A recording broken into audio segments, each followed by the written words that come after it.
Ja, das ist ja eine ziemlich steile These, dass unser Land so einzigartig sein soll, wie es wahrscheinlich kein anderes Land ist auf dieser Erde.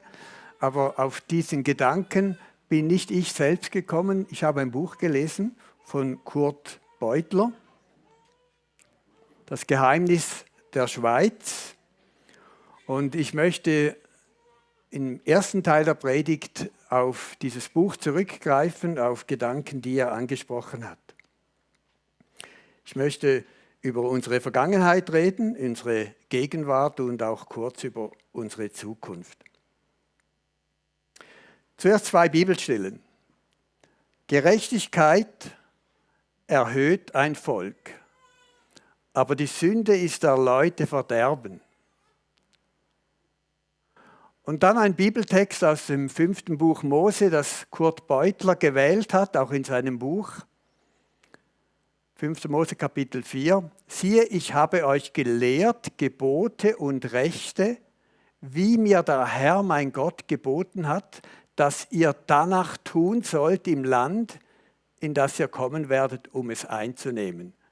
Gemeint ist natürlich die Berufung von Israel, wo der Mose nachher nicht durchs verheißene Land gezogen ist oder durch die Wüste gezogen ist das verheißene Land Kanaan.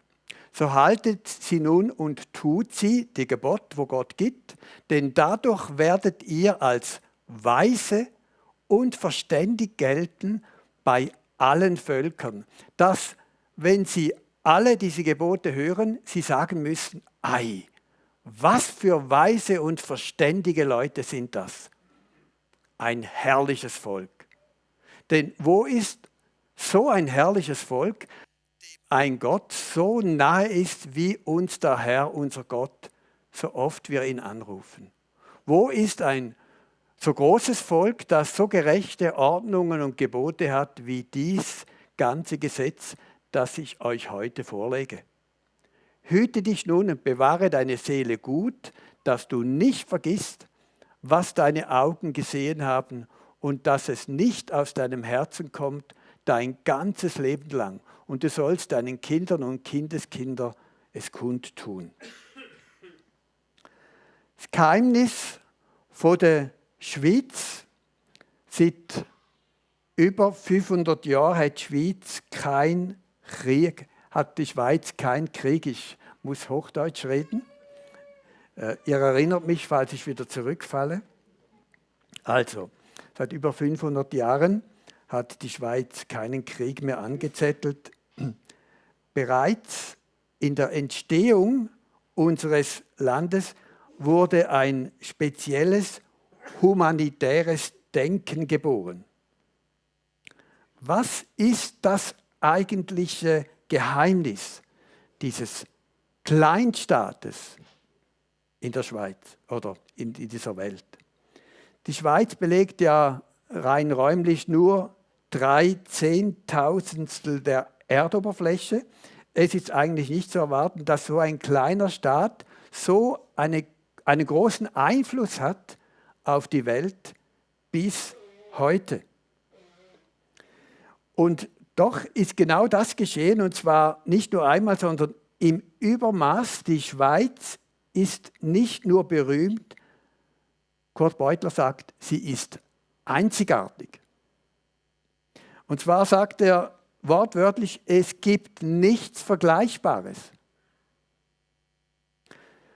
Und dann schreibt er über seinen persönlichen Werdegang, Kurt Beutler, ich habe mein Land verachtet. Ich wollte so schnell wie möglich aus diesem Land verreisen, in den Süden, wo es wärmer ist und wo die Menschen warmherziger sind. Und das hat er auch gemacht. Er hat 5 Jahre in Ägypten verbracht und dort seine Frau kennengelernt und geheiratet. Doch Kurt Beutler sagt, je mehr ich herumgekommen bin, desto mehr begann ich zu verstehen, wie außergewöhnlich die Schweiz ist. Es gibt nichts Vergleichbares, schreibt er wörtlich, auch wenn eine derartige Aussage verrückt oder anmaßend klingt. Oberflächlich gesehen könnte man denken, dass es die Natur ist, die Berge, die Seen, aber das haben ja andere Länder auch. Es sind auch nicht die alten Burgen und Schlösser. Wenn man nach Frankreich und Deutschland fährt, dann weiß man, unsere Schlösser haben da nichts zu bieten. Auch nicht die Seen, von denen es in Finnland noch viel mehr gibt. Und schon gar nicht die verschiedenen Spezialitäten wie Fondue, Raclette, Emmentaler mit den Löchern. Jedes Land hat ja seine Spezialitäten auch beim Essen. Oder die Instrumente, natürlich.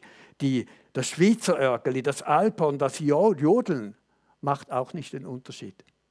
Es gibt in vielen Ländern, ja, haben ihre eigenen Instrumente.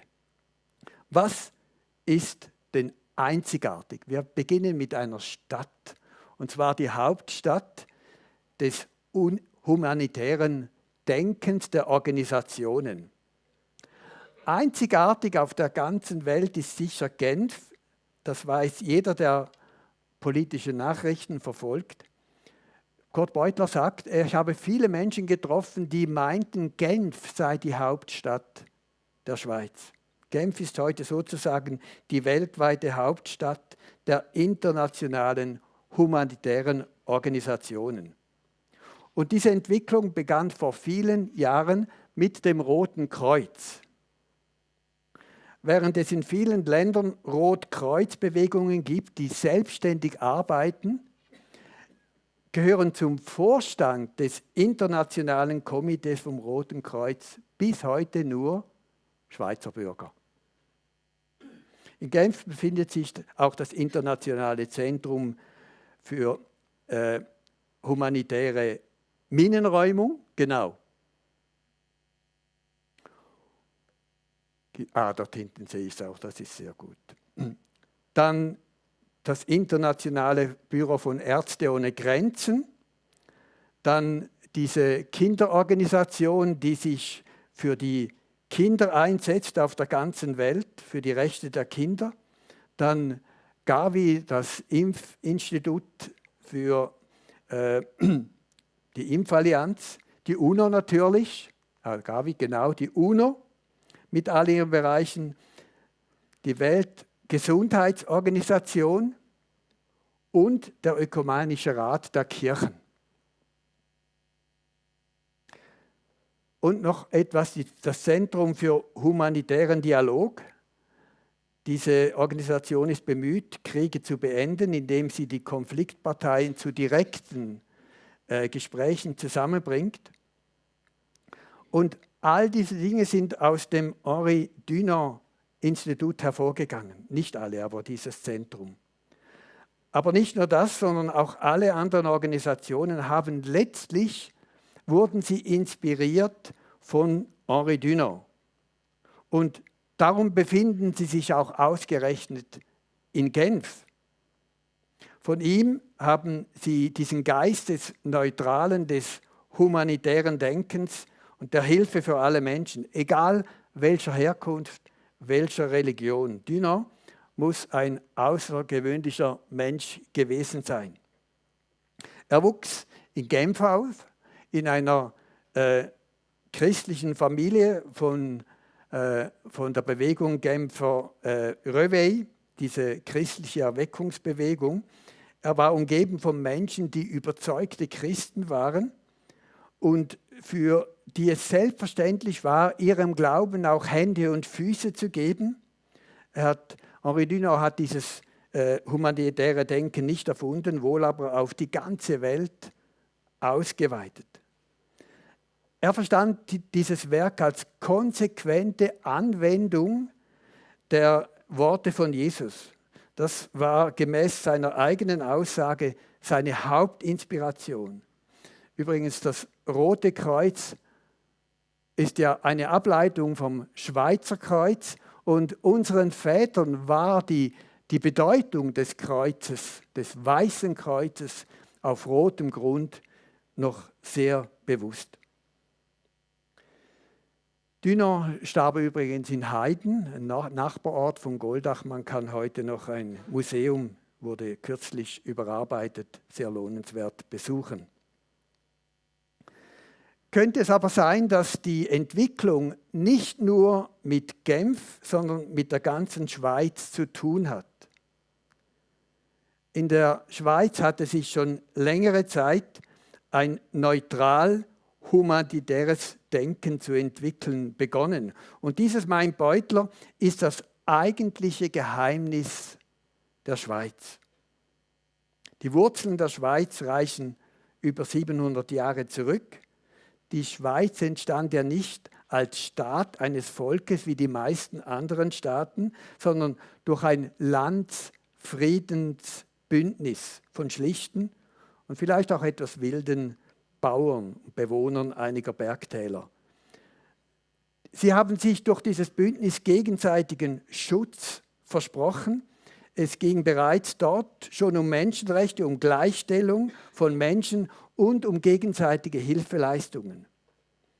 Friedrich Schiller hat das später in seinem Drama Wilhelm Tell in ergreifenden Worten dramatisiert.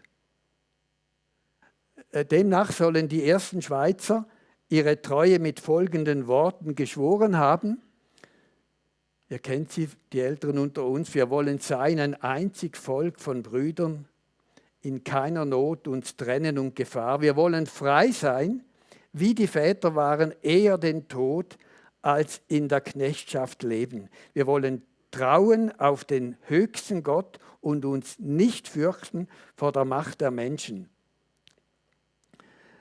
Was ganz besonders ist, dass wir jetzt nicht von Schweizern reden, sondern von Eidgenossen. Es sind die 3 Urkantone Uri, Schwyz und Unterwalden, welche miteinander einen Bund geschlossen haben oder wie sie nannten, einen Eid geschworen haben. Sie nannten sich damals nicht Schweizer, sondern Eidgenossen. In dem Bund haben sie sich verpflichtet, einander gegen fremde Einflussnahme und gegen Unrecht zu helfen, auch innere Streitigkeiten zu schlichten, mit Verbrechern gleich umzugehen und, was ganz besonders aufhorchen lässt, keine fremden Richter zu dulden. Und zwar Richter, die ihr Amt gekauft haben. Eide sind in der Geschichte nicht selten, die Schweizer sind aber vielleicht die einzigen, die sich auch Eidgenossen nennen oder genannt haben. Damit wird betont, wie wichtig unsere Vorfahren diesen Eid nahmen. Sie haben nicht nur ein Bündnis zur Verteidigung beabsichtigt gegen außen, sondern sie erkannten auch die inneren Gefahren. Sie wollten eine gerechte Gemeinschaft aufbauen, in der jeder eine Chance haben sollte. Ich habe auch erst diese Punkte angefangen zu verstehen. Ich war 10 Jahre in Österreich, habe gemerkt, wie die Leute ganz anders ticken von ihrer Geschichte her. Als eine Wurzel des Übels erkannten sie bestechliche Richter. Das war wirklich revolutionär, vor allem wenn man bedenkt, in welcher Kultur sie lebten. Damals waren ja nicht nur weltliche, sondern auch häufig kirchliche Ämter käuflich. Also man hat sie kaufen können. Bis zum heutigen Tag ist Korruption der Grund für das Scheitern vieler Regierungen und die Armut ganzer Erdteile. Und da finden wir in jenem Urvertrag der Eidgenossen, der nur wenige Paragraphen enthielt, ganz zentral die Bestimmung, keine fremden oder käuflichen Richter zu dulden. Und besonders wirksam ist diese Abmachung auch deswegen, weil sie eben nicht von oben befohlen wurde, sondern sich das ganze Volk unter Eid dazu verpflichtet hat. Und solche Fragen beschäftigen uns ja aktuell auch wieder.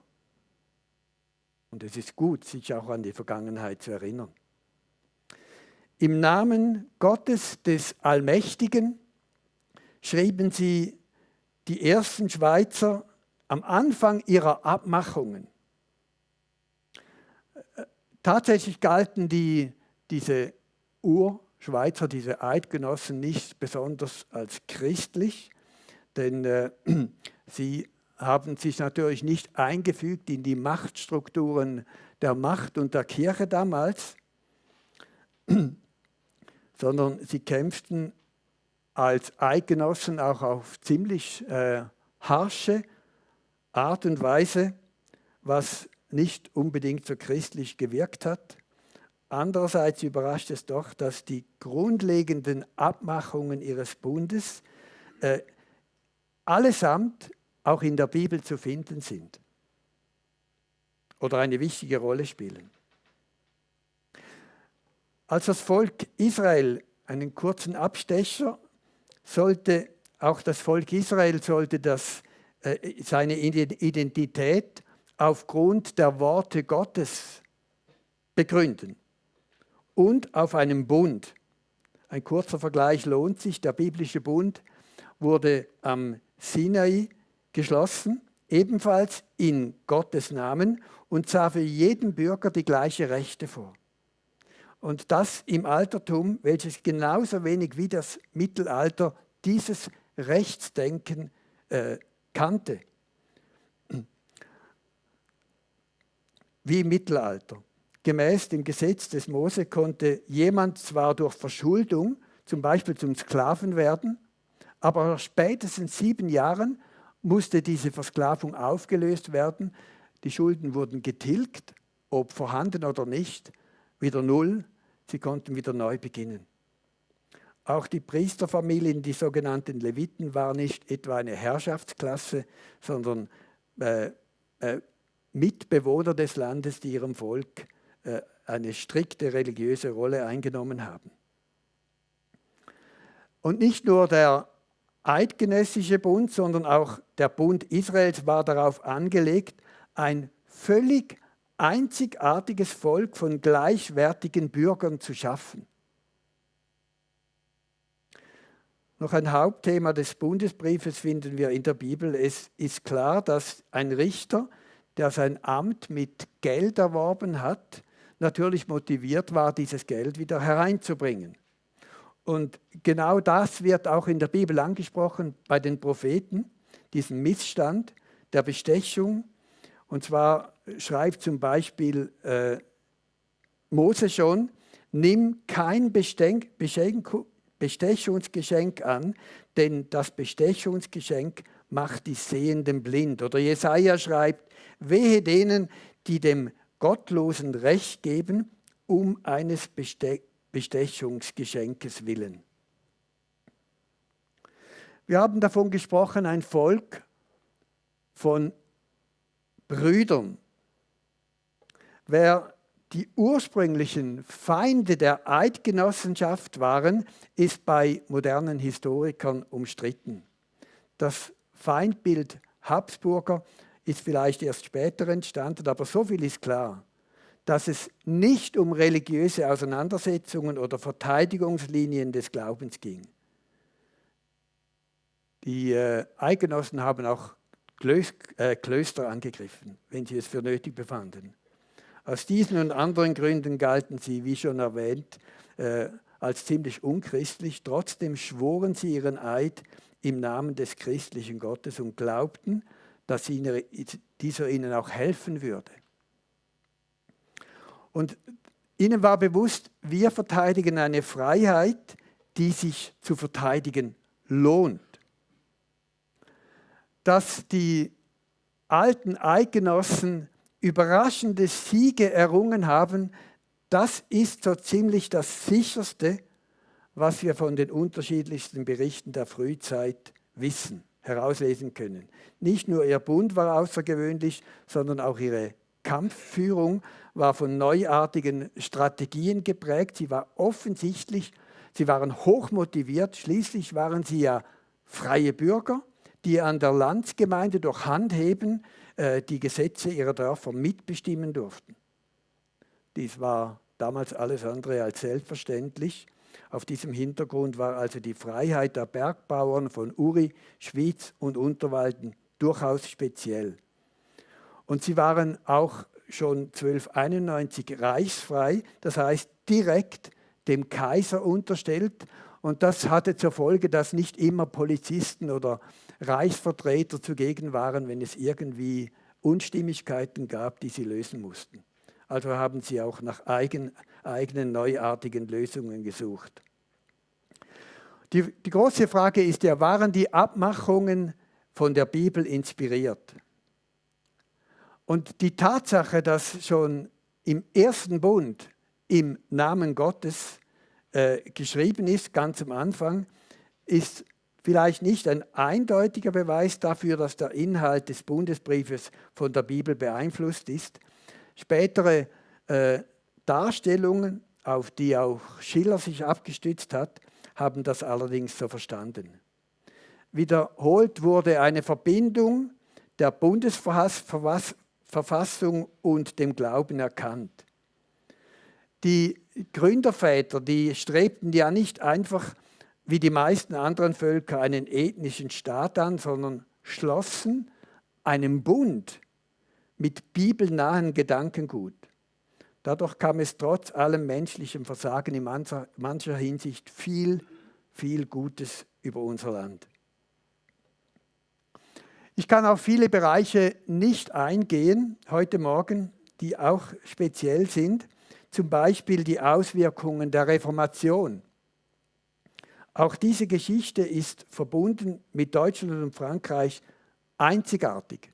Niklaus von der Flöhe und seine Bedeutung für unser Land bis heute. Zwingli, der die Bibel übersetzt hat in unsere Sprache.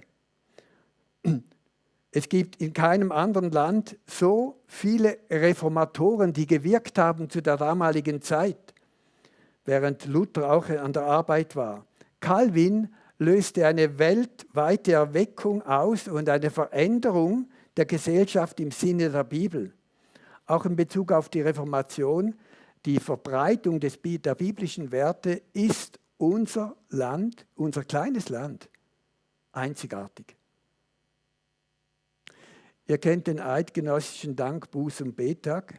Auch das ist einzigartig. Die Geschichte der Bettage kann bis ins Jahr 1572 zurückverfolgt werden.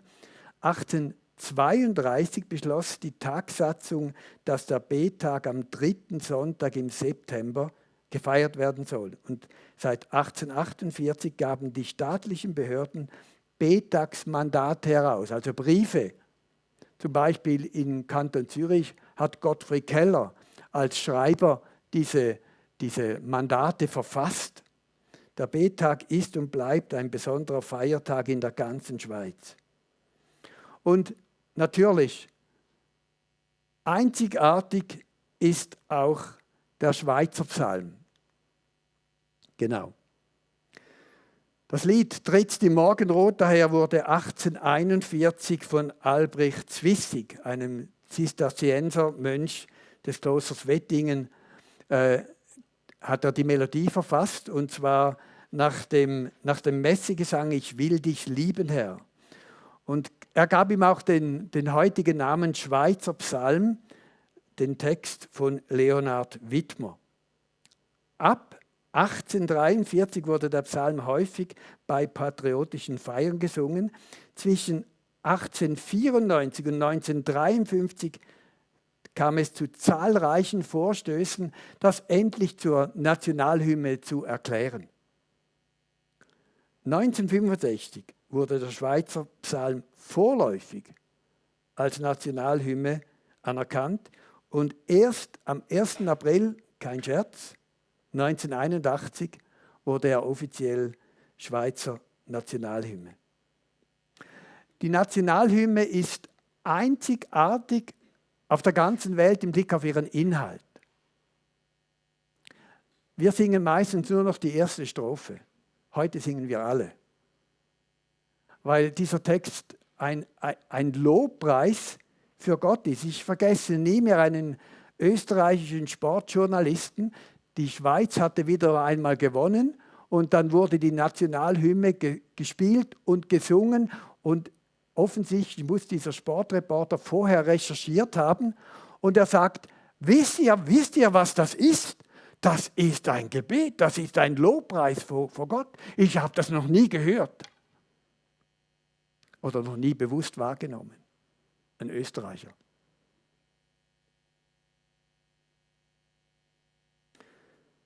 Seit 1998 wird versucht, die Hymne zu ersetzen. Kaum war sie erklärt worden, schon begann der Widerstand. Seit dem 1. August 2012 setzt sich die gemeinnützige Schweizerische Gesellschaft für eine neue, zeitgemäße Landeshymne ein. Ich zeige auch eine Strophe von dieser neuen Fassung. Weißes Kreuz auf rotem Grund, unser Zeichen für den Bund, Freiheit, Unabhängigkeit, Frieden, offen für die Welt, in der wir leben, wollen wir nach Gerechtigkeit streben, frei. Wer seine Freiheit nützt, stark ein Volk, das Schwache stützt, weißes Kreuz auf rotem Grund, singen wir alle wie aus einem Mund. Was verloren gegangen ist in dieser neuen Fassung, die bis jetzt keinen Durchbruch bekommen hat, ist das Lob auf den Allmächtigen, die Aufforderung zum Gebet. Wollen wir, dass die alte Hymne bleibt? Unser Erbe ist sprichwörtlich und das Land, in dem wir leben, ist immer noch einzigartig. Wir haben so viel Grund, Gott dankbar zu sein. Und was die Verheißung betrifft, die Mose ausgesprochen hat, trifft das auch auf unser Land zu. Wir dürfen von Herzen dankbar sein für allen Segen von Gott in der Vergangenheit und in der Gegenwart. Die Frage, die uns jetzt noch beschäftigt, welche Herausforderungen stehen heute vor uns? Ich glaube, wir spüren alle, dass wir im Begriff sind, die christliche Vergangenheit, unser christliches Erbe zu verlieren und zum Teil auch zu verleugnen. Historisch gesehen ist es überhaupt keine Frage, unser Land war und ist ein christliches Land. Unsere Gründerväter handelten mit einem klaren Gottesbewusstsein. Unsere Verfassung beginnt ja mit der Präambel im Namen Gottes des Allmächtigen, das Schweizer Volk und die Kantone in der Verantwortung gegenüber der Schöpfung. Auf dem 5 Liber, das wisst ihr wahrscheinlich alle auch, steht der Spruch Dominus providebit. Der Herr wird vorsorgen. Was haben wir das doch erlebt in den vergangenen Jahrzehnten, Jahrhunderten? Auf der Kuppel des Bundeshauses ist ein Kreuz. Unsere Landesfahne, ein Kreuz, wird übrigens das letzte Mal sein, dass diese schöne Fahne beim Sentis-Massiv hängt. Sie ist in die Jahre gekommen und jetzt ist die Frage, was man dann macht. Die neue Bahn ist im Begriff, fertig zu werden. Der eidgenössische Dank, Buß- und Bettag ist einseitig. Die Geschichte des Bettages kann ja das habe ich schon erwähnt, genau.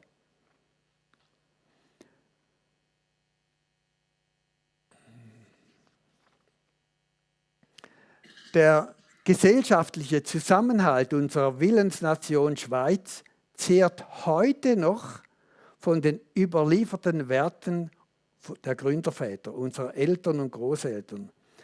Aber das Christentum ist mutlos geworden. Der Schriftsteller Thomas Hürlimann brachte die geistliche Lage der Nation vor einigen Jahren auf den Punkt. Er sagte, wo früher das Kreuz hing, hängt heute das Rauchverbot. Am 1. Juli 2016 publizierte die Zeitung Der Bund einen Artikel zur Ernennung von Yves Büchsel zum Generalsekretär des Berner Gesundheits- und Fürsorgedirektion. Büchsel war vorher 7 Jahre lang bei der UVEK Generalsekretär. Der Bund kommentierte, Büchsel sei umstritten. Warum? Weil er freikirchlich aktiv sei. Wörtlich, 2011 initiierte er den Aufruf an die Schweizer Bevölkerung zu danken, Buße zu tun und zu beten, den schließlich 89 Parlamentarier unterzeichnet. Die Schweizer Freidenker setzten ihn darauf auf eine schwarze Liste von missionierenden Christen in der Bundesverwaltung. Yves Bixel ist Mitglied des Evangelischen Gemeinschaftswerkes, wo er früher Unterrichtsgruppen für Teenager geleitet hat. Dass die Schweizer Freidenker eine schwarze Liste für missionierende Christen in der Bundesverwaltung führen, ist an und für sich schon erschreckend. Aber dass eine bekannte Tageszeitung dies auch noch nimmt, um negative Zeilen zu schreiben, das macht es noch schwieriger. Offensichtlich sind bekennende Christen in der Verwaltung im Gegensatz zu Agnostikern und Atheisten nicht erwünscht. Gott ist übrigens zu Yves Bixel gestanden, er ist heute die rechte Hand von Bundesrat Rösti, wieder Generalsekretär der UWEG.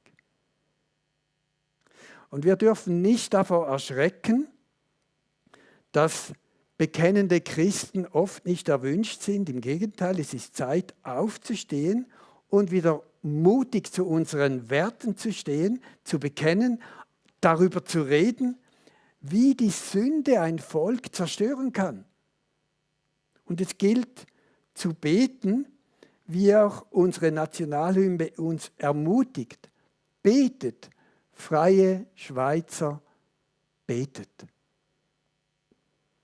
Zukunft CH, eine Organisation, die wichtige Arbeit leistet, Aufklärungsarbeit, hat uns schon vor Jahren ermutigt, uns nicht nur für den Erhalt unserer Nationalhymne einzusetzen, sondern auch für die Ehe zu beten nach Gottes Schöpfung. Diese Schlacht haben wir bereits verloren. Da ist die Genderbewegung war stärker. Aber erinnern wir uns nochmals an die Worte von Mose. Siehe, ich habe euch gelehrt, Gebote und Rechte, wie mir der Herr, mein Gott, geboten hat, dass ihr danach tun sollt, im Lande, in das ihr kommen werdet, um es einzunehmen. So haltet sie nun, tut sie, denn dadurch werdet ihr als weise und verständig gelten bei allen Völkern. Dass, wenn sie alle diese Gebote hören, sie sagen müssen, ei, was für weise, verständige Leute sind das? Ein herrliches Volk. Hosea hat den Abfall des Volkes Israel miterlebt und er rief sein Volk auf mit den Worten, es ist Zeit, den Herrn zu suchen. Und der Grund dafür, Sprüche 14,34, Gerechtigkeit erhöht ein Volk, aber die Sünde ist der Leute Verderben. Wir haben ein unvergleichliches Erbe und ernten immer noch viel Gnade aufgrund der Saat unserer Väter. Und es gilt mit aller Kraft, einem mutigen Bekenntnis dem entgegenzutreten. Vielleicht erinnert ihr euch, im Jahr 22 versuchte Fabian Molina, ehemaliger JUSO-Präsident, heutiger Nationalrat, die Bundesverfassung abzuändern. Sie wurde eindrücklich abgelehnt, dieser Vorstoß, mit 113 zu Ja-Stimmen zu 59 Nein-Stimmen. Die Präambel im Namen Gottes drückt aus, dass kein König, kein Staatspräsident, keine Partei uneingeschränkte Macht für sich beanspruchen kann, sondern einer höheren Macht verpflichtet ist. Und ich bin so dankbar, dass wir auch ein politisches System haben, das das unterstützt. Sorgen wir dafür, dass das Kreuz immer wieder aufgerichtet wird durch unser mutiges Bekenntnis für die Werte, die Gott uns lehrt in seinem Wort. Sorgen wir dafür mit unserem Gebet, dass die gläubigen Politiker, Wirtschaftsleute, Lehrer, alle, die in verantwortlichen Stellungen unserer Gesellschaft sind, diesen Mut haben, weiter bekennende Christen zu sein. Denn sie sind absolut weise. Sie sind weise, wenn sie sich an die Ordnungen Gottes halten. Ein eindrückliches Beispiel ist Daniel, der in einem vollen heidnischen System immer wieder Gott gesucht hat und Gott hat ihn bestätigt. Gott hat ihm Weisheit geschenkt. Und dafür sollen wir beten für unsere Leute. 3 Dinge. Dankbar sein. Bewusst sein. Und mutig sein. Ich möchte beten. Vater, ich möchte dir danken, dass du weißt, was für ein Erbe wir hier in der Schweiz haben. Es ist nicht unser Verdienst, dass wir hier geboren wurden. Es ist nicht unser Verdienst, was unsere Väter, Gründerväter geleistet haben. Herr, du hast so viele Menschen ganz konkret berufen und ihnen einen weltweiten Dienst anvertraut. Und wir danken dir, Herr, dass wir aus dieser Geschichte immer noch leben und zehren dürfen. Und Herr, danke, dass du uns immer noch ein System schenkst, wo wir verbindlich mitentscheiden können, wo wir unsere Stimme erheben können, wo wir dich bekennen können, wo wir zu unseren Werten stehen können und die auch öffentlich publik machen können. Jesus, schenk uns Gnade, dass wir in unserer nächsten Nachbarschaft nicht schweigen. Dass wir uns bewusst sind, dass wir dankbar sind und dass wir mutig sind. Mutig sind zu deinen Werten, die du uns anvertraut hast, wo du uns die Augen geöffnet hast dafür, dass wir mutig sind, auch dazu zu stehen, wenn andere Werte den Raum einnehmen wollen. Herr, dann lass uns auch in diesen Raum hineinstehen und davon reden, was du uns gelehrt hast. Jesus, ich danke dir, dass wir auch diesen Geburtstag wieder feiern konnten in dieser Schweiz mit der Freiheit, mit dem Wohlstand, mit all dem, was uns umgibt. Herr, wir möchten dir die Ehre geben und dir unser Land wieder ganz neu anbefehlen, auch im kommenden Jahr, mit all ihren Verantwortungsträgern. Amen.